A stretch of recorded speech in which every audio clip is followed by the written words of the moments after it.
On all salutations and salam be upon the greatest of beings, greatest of messenger, greatest of gifts from Allah Azza wa Jal, which is none other than the Prophet Muhammad sallallahu alaihi wasallam, and all the blessed companions, the tabi'ins, the tabi'ins, and the pious and the righteous who have shown us the best of ways and the best of examples of how to become a servant of Allah subhanahu wa ta'ala. So as you can see this blessed month of Rabiul Awwal is amongst us, and in this blessed month Allah subhanahu wa ta'ala has gifted us one of the greatest gifts, and the greatest gifts is none other than the Prophet sallallahu alaihi wasallam, Prophet Muhammad sallallahu alaihi wasallam. And it is with this great gift that you can achieve everything, and it is through the Messenger sallallahu alaihi wasallam that they have shown us how to live life, how to live in this world, and how a person will be raised in the hereafter. So like it's mentioned is that the Prophet sallallahu alaihi wasallam is rahmatul lil alameen. They are the mercy of the world. They are not only the mercy for just the world, the human beings, but to all of the creation, to the jinnat, for the animal, for the world itself, the angels. They are rahmatul lil alameen in all dimensions. And as you can see on this presentation is they are the messenger of mercy. They are the beacon of hope that Allah subhanahu wa ta'ala completed every light or every way that how to reach Him. So you can see in this blessed month that the Prophet sallallahu alaihi wasallam was the mercy to the world, as is mentioned here, as they are rahmatul alameen for all of human beings, all of mankind and the jinnat. But to understand this is that you have to go back to before we were created to understand how they were rahmatul alameen even in the world of spirits. So when we talk about the world of spirits, is that people forget where we have come from. People forget that we are really the aliens of this world. We are the real aliens. We are not from this country, from this world, from this dimension. We are placed here as a test. Our real world is paradise. That's where we have come from. Paradise has been created for us. That's where we are from. But we have forgotten. It's like, for example, you are the kings and queens, and you are the kings of your paradise, queens of your paradise, and this world is like you've been locked up in this world to be tested. And our aim of kings and queens is to reclaim the land of paradise. That's where our land is.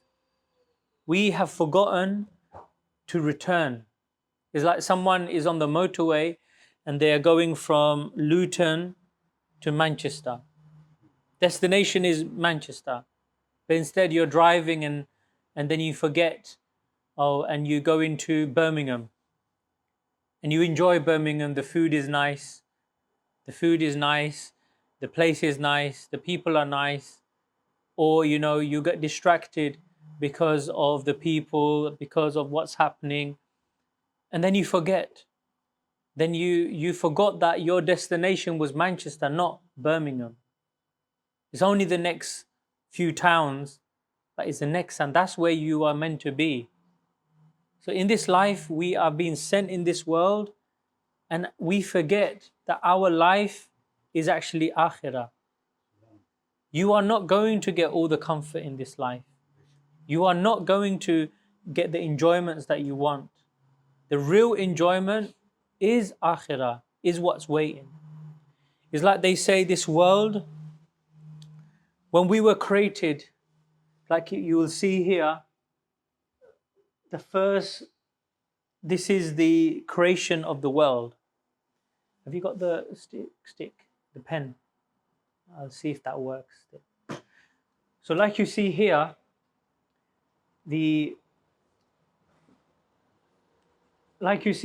is the world where we are now, the world. And over here is where we have come from, or where there was a period where there was nothing, no existence, only Allah subhanahu wa ta'ala with His qualities, with His sifat. So Allah subhanahu wa ta'ala, He is most merciful, His Rahman, His Rahim, His Malik, His Quddus. He is all the attributes and qualities we know of Him. And with His infinite mercy, He created the creation. And the first creation to be created was the Prophet sallallahu alaihi wasallam. And from there, all other creation was created.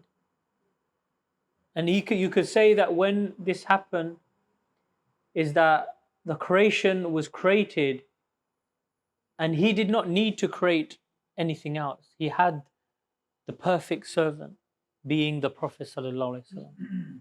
There was no need. And there was a period where there was only Allah and His Messenger sallallahu alaihi wasallam. And with this, Allah subhanahu wa ta'ala created all other creations, human beings, jinnat, all creations got created. And there He took a promise from all of us, you, me, the jinnat, the mankind. He announced that, does anyone want the gift of freedom of choice to do good or bad, to do evil or not? Who wants this? And it was only the human beings and jinn took that covenant. Said, oh Allah, give it to us, we will take it. Even there, we did not know what to say. When Allah subhanahu wa ta'ala, Alastu bi rabbikum, who is your Lord and Creator? The Mashayikh say, Qalu bala shahidna.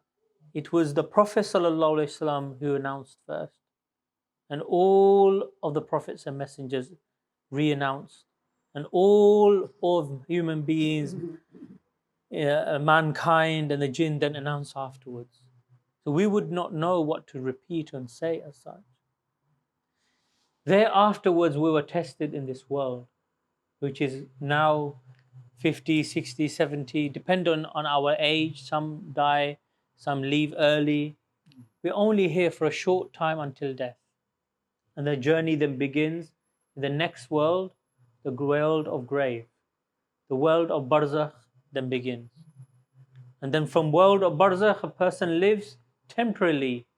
Even the world of barzakh is longer than the world of earth. You know, we think we live long time, but even the barzakh is long time period. Then the day of judgment will come, which is longer. 50,000 years is a day of judgment. 50,000 years. And then after this, then a person will either attain paradise or hellfire, depending of how he did in the world that we live in now, in earth. So this is a quick journey. This is your life story. You know, people live and read life book stories of, Bill Gates, of Michael Jackson, of pop stars, movie stars, of football stars. But really, this is everyone's life will be this. They only mention life story, what happened here. very short. They were successful in music or football. But this is a full life story of you and me. From the beginning of creation to the end of hell or paradise. This is our life story. This is our biography. Biography of every human being, every jannat that will come in the face of this earth. Everyone will be tested. So you think I haven't got a biography? Your biography is being written by the angels, and it will be presented in the day of judgment. Your biography, your life book will be presented in the day of judgment. Everyone will see this book.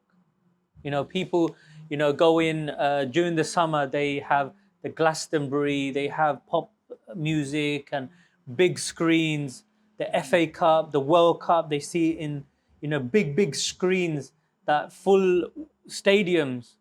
In the day of judgment, everyone will be able to see your story. Every second, every minute, every hour, it will be shown if Allah wills. Imagine your parents saying, "My son is a good boy. He was good. He did," and then they see what we used to do. Grandparents seeing, family friends seeing, and what to say when the Prophet ﷺ will also be seen. How sad they will be that this is my ummati, and I have done all of this, and this is what they do. So luckily for us, we haven't reached the stage of barzakh yet. We are still in dunya. We are still in dunya. Now everyone celebrates the coming of the Prophet sallallahu alaihi wasallam. Rahmatul Alameen, Rabiul Awwal. Every year they celebrate. Some people have nasheeds all night. Some people talk about the seerah. They have come, and it only lasts few days, one day, and then after a month or so they go back to normal.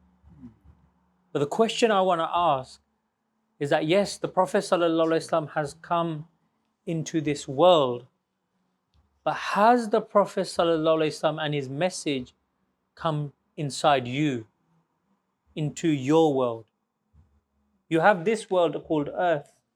The Prophet ﷺ has come. But have they come into your world, which is this body, which is this mind? Is your body reflecting the life of the sunnah of the Prophet ﷺ? If it isn't, then they have not come into you. They have not come into your body. The message has not come to you. Is your mind thinking like the Prophet ﷺ? Or is it thinking evil? Is it thinking bad of someone? Or is it planning how to commit sins, how to do bad things? If it's doing this all the time, then the message of the Prophet ﷺ has not come into your mind. Has the Prophet ﷺ come into your character, into your heart? Are you sincere with Allah? Or have you had arrogance and hatred against others? Or are you merciful? If you are not, if the mercy has not come into you, then how can you enable, or if you are not merciful like the Prophet ﷺ, because he was Rahmatul Alameen, then the Prophet's message has not come into you. One great quality of the Prophet ﷺ is that they were most merciful. You know what? They never took revenge. These wars you see, they never did it for themselves. They only did it when others were being tormented or others were being, tortured. Then they will stand up and fight for the people, even the non-Muslim. But they never did any war for someone else. They only did it for someone else, not for themselves. Others used to, like you've heard, Abu Jahl placed used to, people used to harm them, but they never took revenge. They used to curse them, they never took revenge. When they had the opportunity of Taif, when the angels offered to crush the people, what did they say? No. They were making dua. They were making dua. And the place of Taif was the people where we live, our ancestors. Bangladesh, Pakistan, India, this is the area. This is from there, from the people of Taif. They're the one who then conveyed the message to South Asia. Imagine, because of their mercy, our people, our ancestors, our parents became Muslim. So they are rahmatul alamin. We don't see it. Secondly, is that they were most gentle. But what do we have? You are harsh. You are, when soon as your child comes inside the house, oh, daddy's here, I better not say anything, because we are harsh. We speak loud, we, are strict. But they were the most gentle. They were the most approachable person. Anyone can approach them. So two qualities, rahmah, mercy, and gentleness. One of the great quality of the Prophet ﷺ. So on here you can see the most merciful life of all what the Prophet ﷺ taught. So another significant thing is the whole summary of the Prophet ﷺ is two things, is that they taught. Is having good relationship with Allah subhanahu wa ta'ala, beautiful relationship with Allah, and having beautiful relationship with all the creation. One of the things that they all taught is attaching, rejoining relationship. Sometimes brother and brother, they get upset, they don't talk to each other for years. Parents, son, relatives. From that little thing, it becomes a big thing. But the Prophet ﷺ taught is that he taught us to bring ourselves together. He taught us mercy, that you forgive and move on. Don't hold a grudge. Move on. So they were rahmatul alameen because they taught all of human beings, all of mankind, all of the world how to show mercy, how to be gentle to the enemy and to the close people. But we are thinking opposite. This person, I want to take revenge. They never took revenge for themselves. They only stood up for others. But when someone says bad things to us, swear at us, say we want to harm them, the Prophet ﷺ never did that. They stood up for someone weak, someone who couldn't fight. But when it happens to others, we don't say anything. We're quiet because it doesn't affect us. So we are opposite rather than the way of the Prophet ﷺ, which is to defend others in the right way, to stand up for the weak. You have an elderly person and they're getting robbed because of money and etc. and by a strong person. You should stand up for this person, for this weak person. So the Prophet ﷺ was rahmatil lil alameen in all dimension. So other way is that this life you can see here is very temporal. If a person lives for 60 years of his life, 60 years, then 22 years will be sleeping. Every day he sleeps for 8 hours, 22 years will be gone. 22 years have gone. 13 years will be gone to childhood. You are learning 1 to 13, you are learning what is right, what is not. There's another 13 years have gone. 15 years is work and education. So people work, then they move on, they go to another job, 8 hours a day, their education. Some people stay on education, PhD, degree, PhD, and doctorate, and they're always learning. They're always doing their qualification. Some people work all their life, but this life takes away 15 years or so. 2 years, people live in, go to bathroom, toilet. 1 year, they go through anxiety, problem, hardship, stress. Someone is ill, or someone has lost, they died, so you go stress. Something has happened in your life, marriage problem, relationship problem, you are worried. But really, 6 years you really live. If you live up to 60 years, then 6 years you're living. So if you're 30 years old, then you only have 3 years, maybe, if you live up to 60, 3 years of life left. Some people more, some people, but this is our whole life.